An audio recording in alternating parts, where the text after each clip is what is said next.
Voici une très belle histoire, fable africain. Écoutez jusqu'à la fin pour bien comprendre et écrivez en commentaire la leçon que vous avez retenue de cette histoire.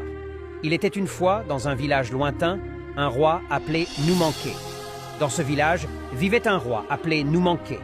Noumanké était le souverain d'un royaume constitué de généreux habitants, vivant dans la paix et la tranquillité, sous la protection totale d'un serpent totem. Le roi Noumanké n'avait qu'une seule fille, nommée Sadio, la princesse. Sadio n'était pas tout à fait comme les autres enfants de son âge. Elle était très têtue, désobéissante et aussi très curieuse.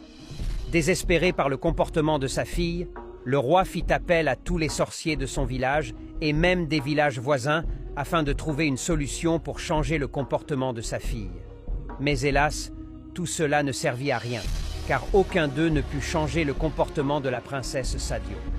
Un jour, alors que le roi triste et désolé se promenait parmi ses chevaux, son cheval Janto s'approcha de lui et lui parla.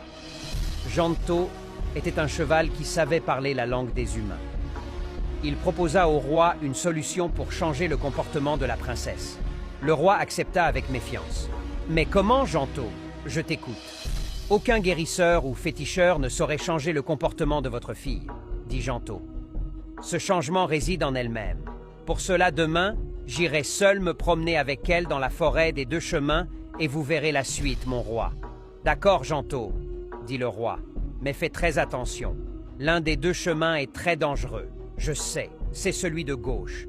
Mais comme tu le sais, c'est bien celui-là qu'elle choisira même si je lui disais qu'il y avait danger. Elle ne voudrait jamais passer par le moins dangereux, » dit le cheval. « Tu as vraiment raison, Janto, mais je t'en prie, fais très attention, » dit le roi. « Oui, mon bon roi, vous pouvez compter sur moi. » Pendant que le roi était assis sur son trône très inquiet et qu'il avait interdit, comme de coutume, à Sadio de sortir, celle-ci fit comme à son habitude. Elle appela son cheval Janto, sortit par la fenêtre et sauta sur le dos de ce dernier pour une promenade innocente selon elle. « Mais quelle est cette forêt ?» demanda la princesse. « C'est la forêt des deux chemins, » répondit le cheval. « Il faudra qu'on passe par l'un des deux, car nous ne pouvons plus retourner par le chemin d'où nous sommes venus. »« Regarde, il a disparu, » répondit la princesse. « Alors, qu'est-ce qu'on fait maintenant, Janto ? Nous allons passer par l'un des deux chemins. Un seul nous mènera au royaume. Donc, prenons celui de la gauche, » répondit la princesse. « Non, non, celui-ci est très dangereux. On dit qu'il y a des créatures dangereuses là-bas et que tous ceux qui sont partis par ce chemin ne sont plus retournés chez eux.